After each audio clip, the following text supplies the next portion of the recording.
Citoyennes et citoyens, vos voix comptent. Radio Cotonou vous donne la parole pour recueillir vos préoccupations, satisfactions et suggestions. Parole aux citoyens, c'est sur la 94.3 Radio Cotonou.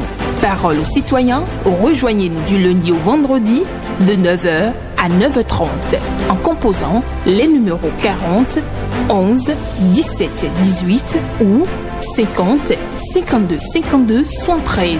Radio Cotonou, la voix des Cotonois.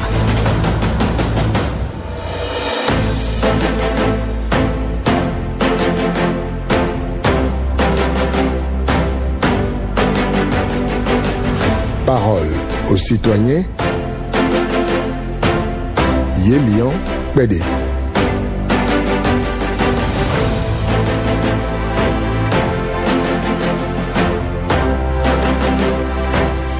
Regarde toujours dans la direction du soleil levant et tu ne verras jamais l'ombre derrière toi. Un proverbe japonais pour la méditation du jour, ce jeudi 10 avril 2025. Bonjour à toutes et à tous.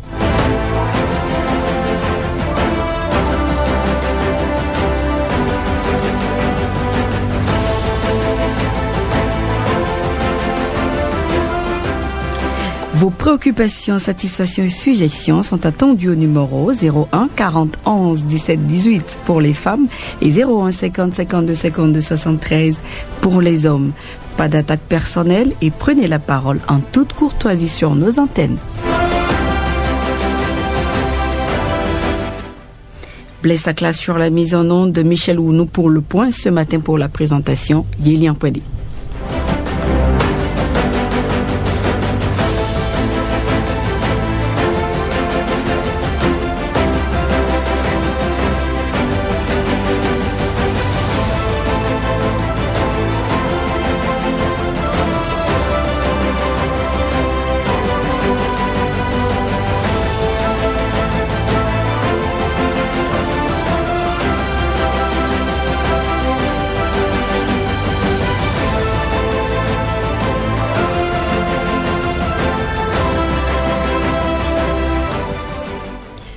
Bonjour.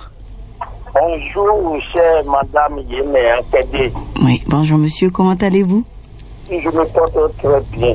On vous appelle comment, s'il vous plaît? À part ce qui ne va pas. Ben, on rend grâce à Dieu. Monsieur Sébastien Oui, monsieur Sébastien Yonrosso, vous nous appelez d'où ce matin? Je vous appelle de Cotonou, monsieur, au 5e arrondissement. D'accord, et quelle est votre préoccupation de ce jeudi matin? Merci beaucoup, madame. Oui. Pourquoi les choses tournent de cette façon au Bénin aujourd'hui? Vous parlez de quelle chose? Les dialysés qui étaient pris en charge hier par tous les gouvernements de ce pays. Oui. Arrivé sur le gouvernement de son excellent Patrick Talon, en septembre 2018, la prise en charge a été suspendue. Comme quoi, les fonds se gèrent mal. Et depuis du septembre 2018, est-ce que le gouvernement n'a pas trouvé le juste milieu? Il n'a pas trouvé une meilleure façon de gestion des subventions qui seront allouées aux dialysés, et on laisse les dialysés dans cette souffrance dans nos hôpitaux. Ici, il s'agit des vies humaines.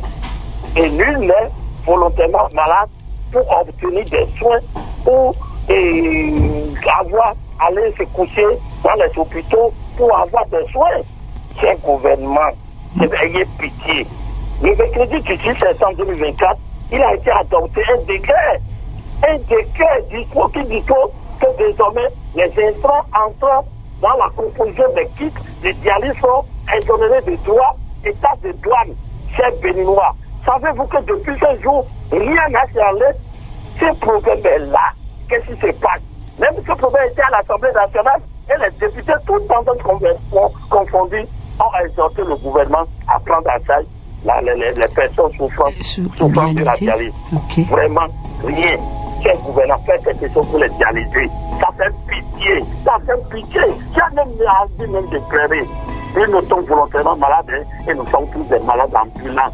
Faites quelque chose. Sinon, il y a l'argent dans le pays. Pourquoi ne pas utiliser? Merci, monsieur Sébastien Yonrosso. Très bonne journée à vous.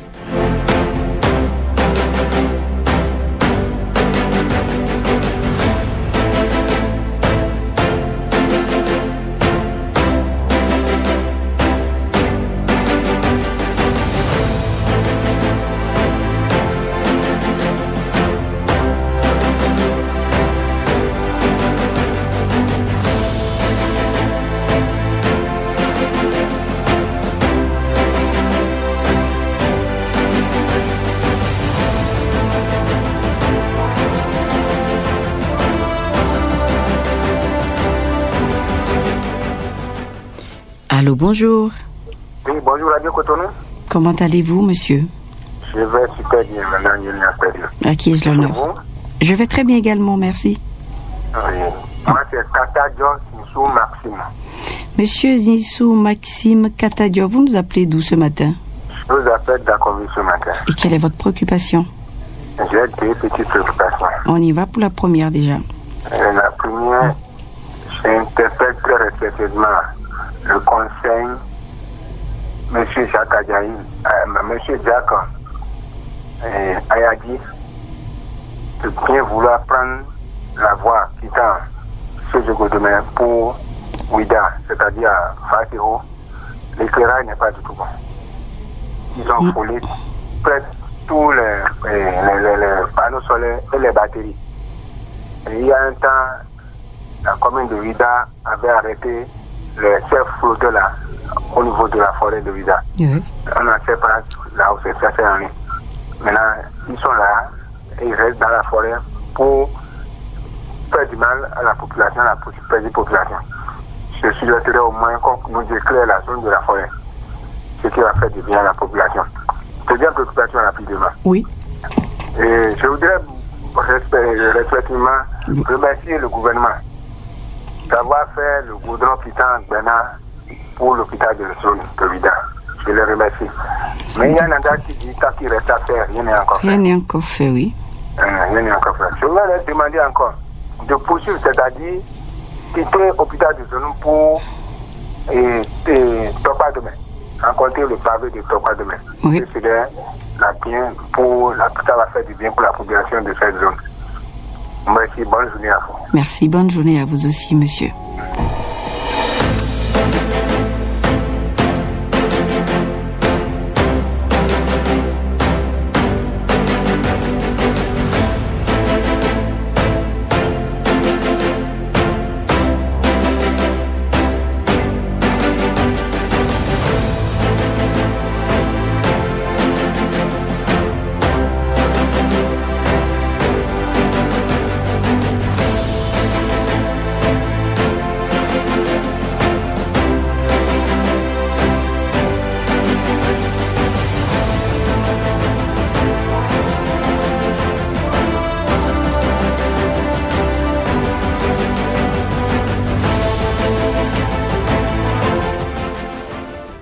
Allô, bonjour. Allô, bonjour. Comment allez-vous, monsieur? Ça va bien, c'est vous? Je vais très bien également, merci. On vous appelle comment? Toloté, Dieudonné. Monsieur Dieudonné Toloté, vous nous appelez de quelle localité? Je vous appelle d'Angla. D'accord, et quelle est votre préoccupation de ce matin? Et la préoccupation va vers la CNSS. D'accord. Le DG de la CNSS Dakar mobilise les choses pour que la cessation de cotisation des employés soit vite faite. Parce que nous, on a besoin de temps pour faire les dossiers de pension. Et des fois, quand on dépose, ça fait 8 mois, ça fait des années qu'on ne le donne même pas. Et on dit à 55 ans, on ne peut plus donner. Pourquoi? On doit savoir combien d'années on a fait pour pouvoir bénéficier de notre pension, non? C'est notre droit. C'est ça, oui. C'est notre droit. Maintenant, pour l'employeur, là, quand on demande la situation de l'employeur, ça fait 72 heures. Pour nous, pourquoi ça peut pas faire 3 mois, 2 mois ou 1 moit? C'est une chose que quelqu'un qui fait l'étude, au moins dans 6 journées, il peut faire 1 an. Et dans le mois, on peut avoir au moins 20. C'est pas bon. Il faut qu'il règle les choses, on veut avoir ça. Je me laisse payer ça. Ce qu'on veut. Sinon, il n'a qu'à venir nous assurer ça sur votre antenne. D'accord. Et aujourd'hui, là, au moins, il ne faut pas aller. On est fatigué. Depuis 8 mois, on n'a pas trouvé. Bon. C'est compris. Merci à vous. Bonne journée.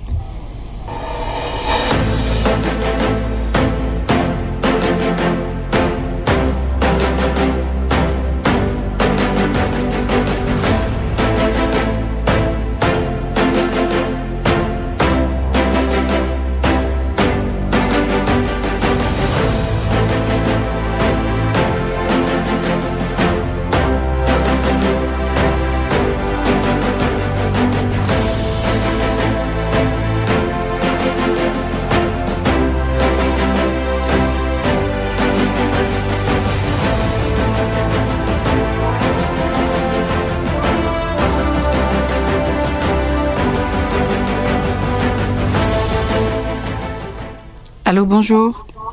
Bonjour, madame la journaliste. Comment allez-vous, monsieur? Je vais bien. On vous appelle comment? Arnaud Méthode Ouvert, en direct de la commune de Séronpodi, dans la plus pauvre arrondissement de Séronpodi, qui n'a jamais bénéficié d'un mètre de pavé. D'accord. Monsieur Arnaud Méthode-Ouvert, quelle est votre préoccupation de ce matin? Ma première préoccupation, c'est surtout l'arrondissement d'Aroli-Yémen. D'accord. Pourquoi on ne ressent aucun développement en ce qui concerne le développement de la décentralisation des voies? C'est dommage.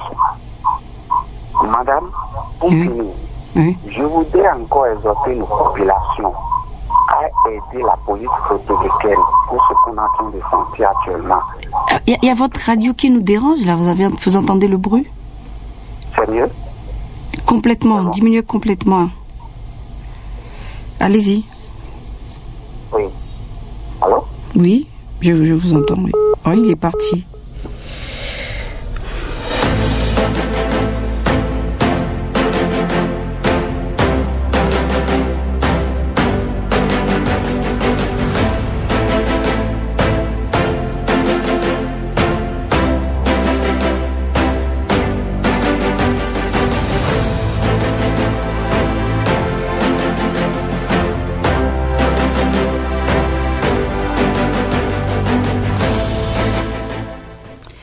Allô, bonjour. Madame, bonjour. Comment allez-vous, monsieur? Je vais bien, madame. On vous appelle comment? Eugène Wagnon, cité présidentielle, madame. Cité présidentielle. Oui, c'est derrière la pharmacie Tanguezo. D'accord. Et quelle est votre préoccupation de ce matin? Mon plaidoyer. Je plaide, madame, en faveur du remboursement des agences privées de voyage qui subissent une crise profonde en raison des non-paiements de leurs prestations de vente de billets d'avion pour l'État avant et en 2016-2017, donc avant que voit le jour la cellule de voyage officielle. Ok. Je ne dirai pas, puisque je ne pense pas que quelqu'un ou un groupe de personnes a mis un camion de sable dans la chaîne de la bonne image en matière de fierté, d'apuration de dette du gouvernement, de la bonne gouvernance talon. Cette situation a conduit à des licenciements massifs, laissant de nombreux employés au chômage et créant une précarité économique alarmante. De plus, les banques commencent à hypothéquer les biens immobiliers des responsables d'agences privées, aggravant ainsi leurs difficultés. Agir rapidement, madame, en mettant en place des mécanismes de remboursement des fonds d'urgence pour soutenir les employés et des solutions pour protéger les biens des entrepreneurs. Cela stabiliserait le secteur et préserverait des milliers d'emplois tout en assurant la poursuite d'une industrie essentielle à notre économie. Notre gouvernement et sa gouvernance sont sans reproche et ils sont capables, madame. Excellente journée à vous, madame. Merci, pareil à vous aussi.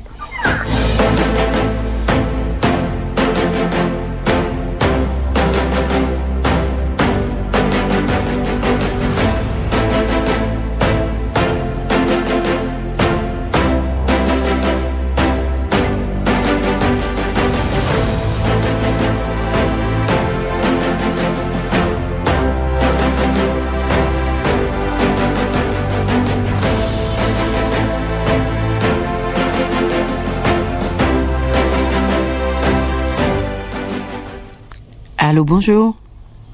Bonjour, madame. Comment allez-vous, monsieur? Je vais très bien. À qui ai-je l'honneur? El Hadj Ramanou Badamassi, je vous appelle depuis Yenadjo, zone Gazedik. Quelle est votre préoccupation de ce matin, El Hadj Ramanou Badamassi? Code électoral. Quel est ce code électoral qui ne garantit pas aux partis politiques en compétition l'obtention d'un procès verbal? On doit prévoir forcément dans les textes qu'un PV soit délivré aux partis de l'opposition et un PV aux partis de la mouvance. Le PV est très indispensable en cas de réclamation.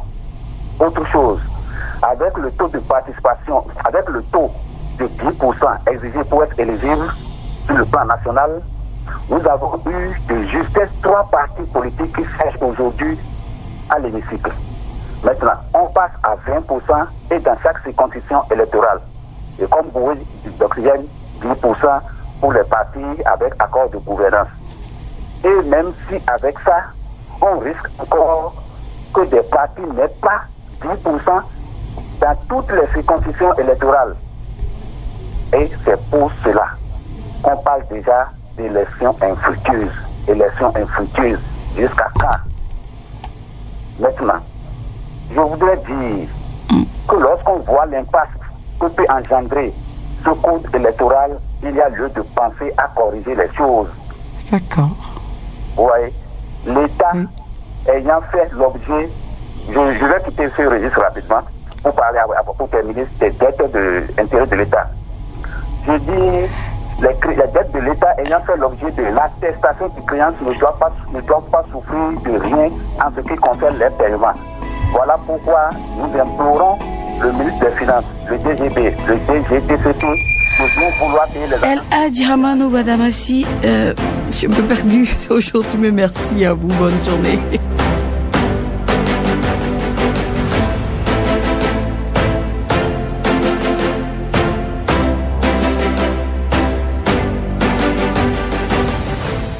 Regarde toujours dans la direction du soleil levant et tu ne verras jamais l'ombre derrière toi. C'est un proverbe japonais pour la méditation du jour à ce jeudi 10 avril sur Parole aux citoyens.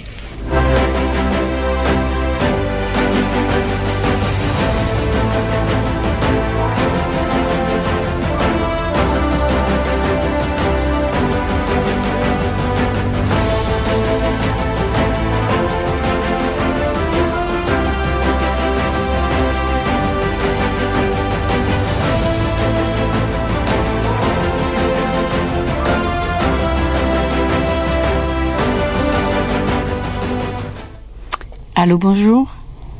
Oui, Madame Kbede, bonjour. Comment allez-vous, monsieur? Ça va, et vous?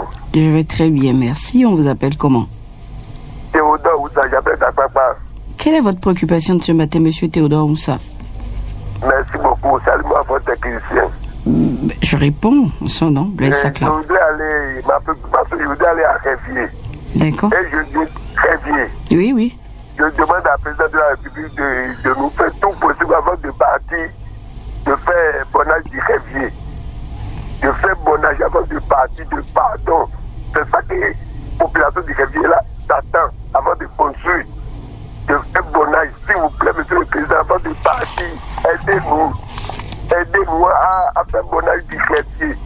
Parce qu'on dit, oui, je ne le vois pas, mais pour nous. Monsieur le président, pardon. Le temps que nous sommes maintenant, on doit construire avant de 90 ans, pardon. Et pour finir, je vais aller à Sojatime, commissaire du Sojatime là. Oui. Pour dire ce qu'il fait avec les policiers, c'est bon. D'accord. Ce qu'il est commissaire du Sojatime fait avec les policiers, c'est bon. Il traverse la voie à la population. C'est que vous êtes à pied, c'est très beaucoup, c'est très beau. Il fait l'homme du travail. C'est ma préoccupation. Très bonne journée. Merci. Bonne journée à vous aussi, monsieur Théodore Oussa.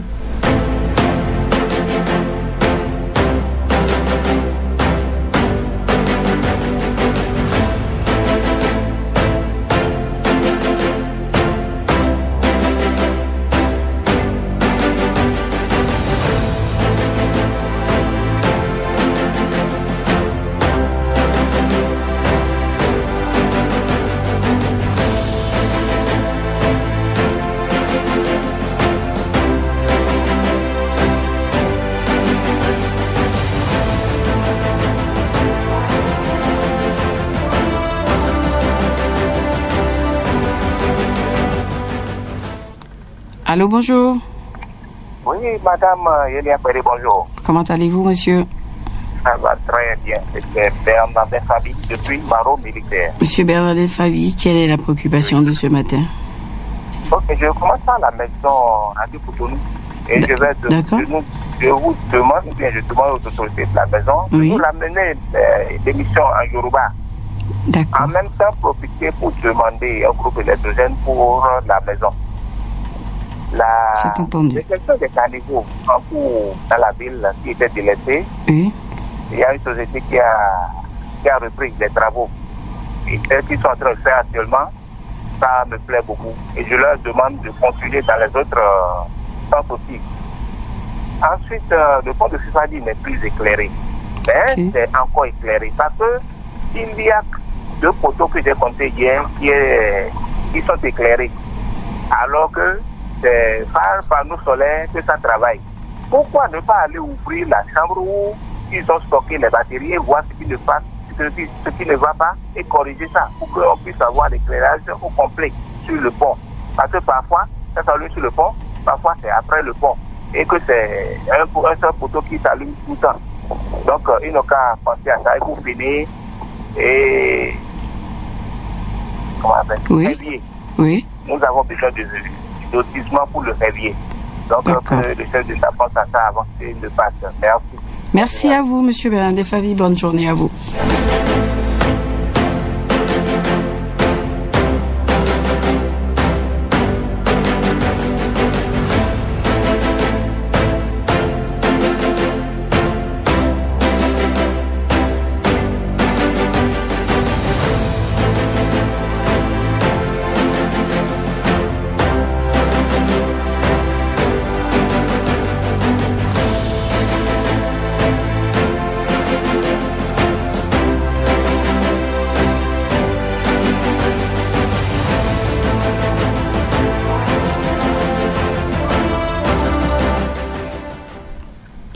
Allô, bonjour. Bonjour, Madame Yélian Pédé. Oui. Bonjour, monsieur, comment allez-vous? Je vais bien. Je pense que c'est pareil chez vous. Oui, je rends grâce à Dieu, merci. On vous appelle comment? Carlos Michel Aounou. Monsieur Carlos Michel Aounou, vous nous appelez d'où ce matin? Je vous appelle de Porto Novo. D'accord, et quelle est votre préoccupation? Je voudrais inviter la directrice départementale des enseignements secondaires, techniques et de la formation professionnelle, ainsi que son ministre de tutelle, qui est l'intérimaire actuellement, Madame Tony Forêt, à intégrer les structures fêtières des associations des parents d'élèves qui ont pris en otage les APE. Ces structures fêtières des APE ne font jamais de renouvellement, alors que c'est elles qui descendent dans les collèges pour faire le renouvellement, pour superviser les renouvellements à ce niveau-là, alors que c'est les mêmes tests qui régissent ces structures et les APE des collèges. Quand ils sont en fin de mandat dans les collèges, c'est que eux autres, ces structures, c'est qu'elles aussi sont en fin de mandat.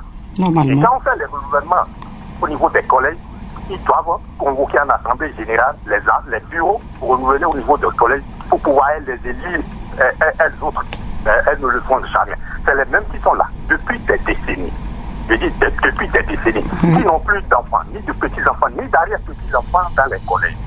Et qui copient déjà. Et ils tiennent pour passer, c'est difficilement une marche avec des cadres. Et ils ont pris en otage ces bureaux fêtières. Je dis, on doit les interpeller pour leur demander pourquoi c'est comme ça.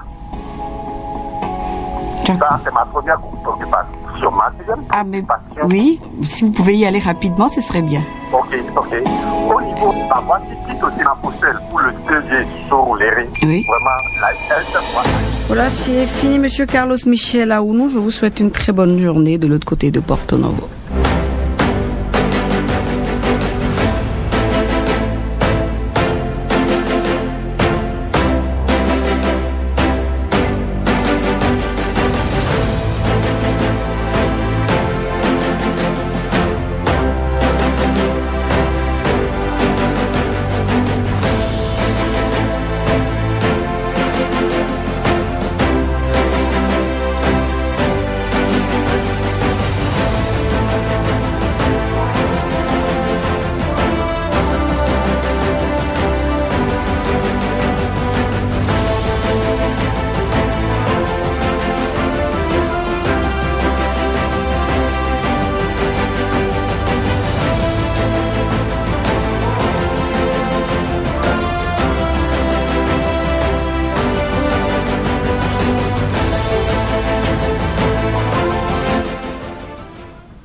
Allô, bonjour.